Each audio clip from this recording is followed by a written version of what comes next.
Saudara pendengar di segenap penjuru tanah air, selamat bergabung dengan Lumen Indonesia. Lumen Indonesia, siap melayani Anda setiap hari.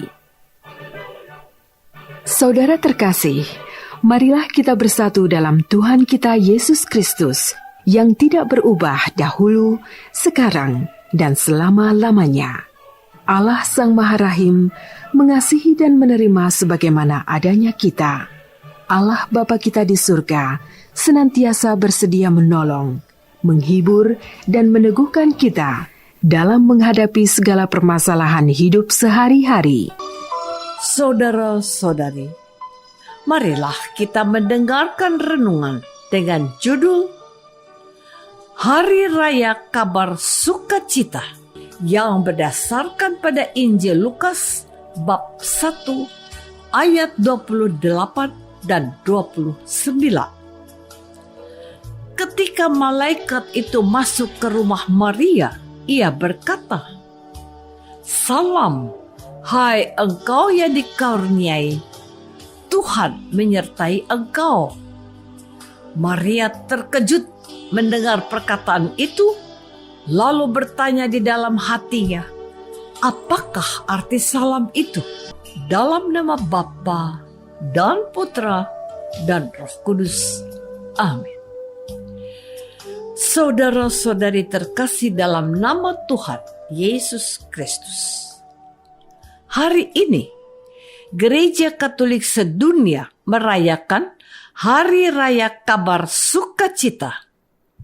Hari Raya Kabar Sukacita ini sebenarnya dirayakan pada tanggal 25 bulan Maret setiap tahun.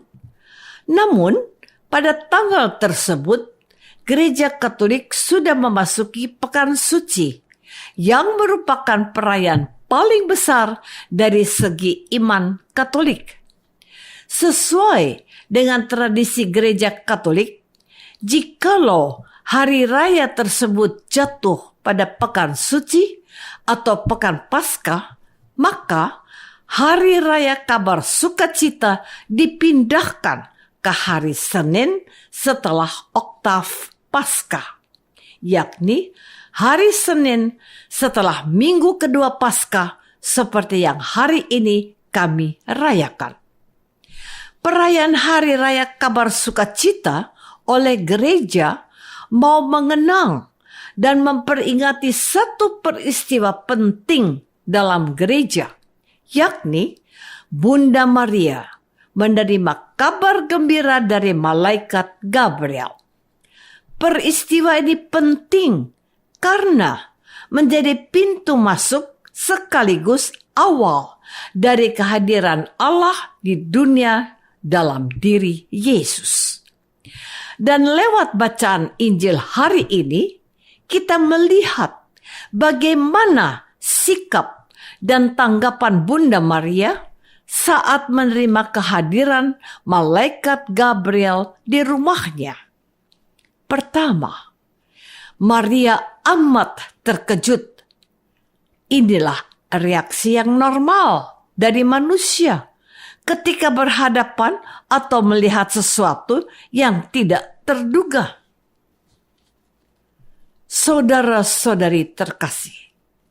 Kedua, Bunda Maria bertanya-tanya dalam hatinya. Hal ini dapat kita pahami karena Maria masih sangat muda. Bunda Maria belum mempunyai pengalaman dan pengetahuan yang cukup untuk mengerti perkataan malaikat Gabriel.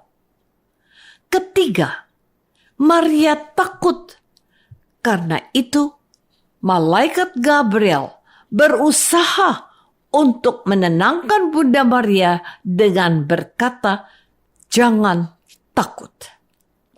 Pertemuan malaikat Gabriel dengan Bunda Maria terjadi beberapa bulan setelah melihat Gabriel menampakkan diri kepada Zakaria, suami Elizabeth, yang memiliki hubungan keluarga dengan Bunda Maria.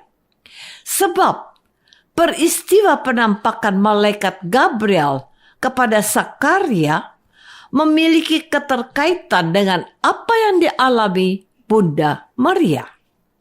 Melalui peristiwa penampakan malaikat Gabriel kepada Zakaria, Allah mau menunjukkan kuasa dan kebesarannya kepada manusia.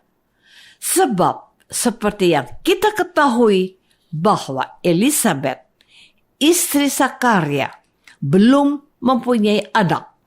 Padahal usia Elisabet dan Zakaria, suaminya, sudah tua.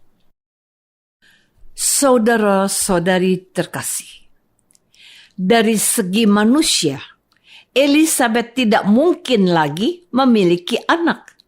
Namun, karena kuasa dan kebesaran Allah, Elisabet bisa mengandung pada usia yang sudah sangat tua. Hal yang sama terjadi dengan Bunda Maria. Saat itu, Bunda Maria belum menikah dan belum mempunyai suami. Namun, berkat kuasa Allah, Bunda Maria bisa mengandung dari Roh Kudus. Bunda Maria menerima kabar sukacita dari Allah bahwa dia akan menjadi ibu dari Yesus.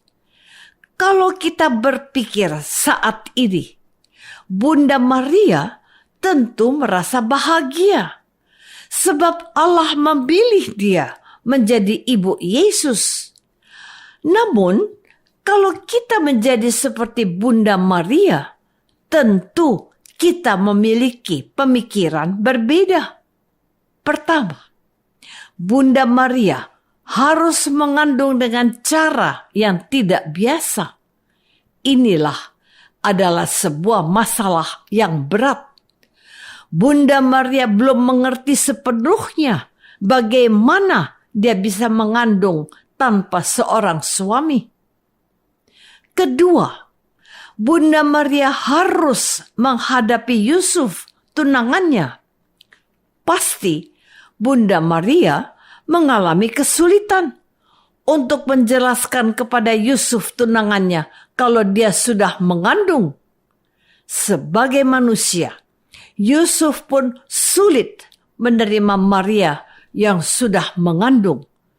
Tetapi kita bersyukur sebab ternyata Tuhan sendiri yang telah mengatur sehingga Yusuf pun mau menerima Maria.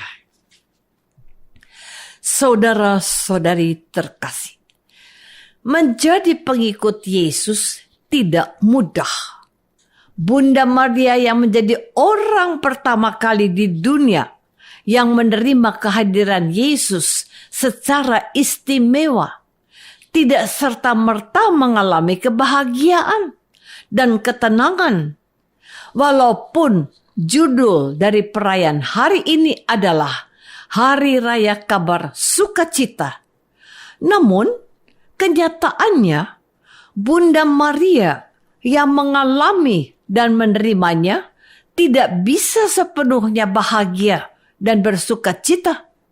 Sebab ketika Bunda Maria menerima kabar sukacita itu, ada tanggung jawab, tantangan, dan beban yang sangat berat. Hal yang sama terjadi dengan kehidupan kita umat Kristiani saat ini. Kita tidak selamanya hidup bahagia dan sejahtera. Misalnya, pada saat seseorang dipilih menjadi ketua wilayah, ketua lingkungan, anggota dewan paroki, atau menjadi panitia dari suatu kegiatan gereja, selalu ada tanggung jawab dan beban. Terkadang kita dimarahi oleh umat, padahal kita sendiri tidak berbuat salah. Terkadang kita sudah bekerja keras membantu gereja, tetapi masih saja ada umat yang merasa tidak puas atau merasa tidak diperhatikan dan diperlakukan tidak adil. Marilah kita masuk dalam saat hening sejenak untuk meresapkan renungan yang baru saja kita dengar bersama. dalam kehidupan iman kita masing-masing. Apakah kita menyadari bahwa Hari Raya Kabar Sukacita menjadi kesempatan untuk membagi kebahagiaan dengan sesama kita? Marilah kita berdoa.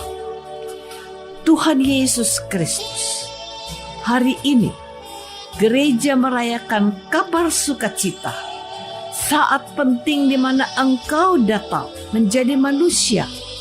Bukalah hati kami, supaya kami semakin menyadari bahwa kami semua memiliki tanggung jawab untuk membawa kabar sukacita dan berbagi berkat kepada sesama kami. Doa ini kami persembahkan dalam nama Yesus, Tuhan dan pengantara kami. Amin. Semoga kita semua selalu dinaungi dan dibimbing oleh berkat Allah yang Maha Kuasa. Dalam nama Bapa dan Putra dan Roh Kudus. Amin. Dengan penuh kasih dan sukacita, Lumen Indonesia mengundang saudara-saudara seiman di segenap penjuru tanah air. Sekiranya ada tanggapan ataupun saran, kirimkan surat Anda ke Lumen Indonesia. Terima kasih atas perhatian Anda. Sampai berjumpa lagi dengan Lumen Indonesia pada waktu dan gelombang yang sama esok hari.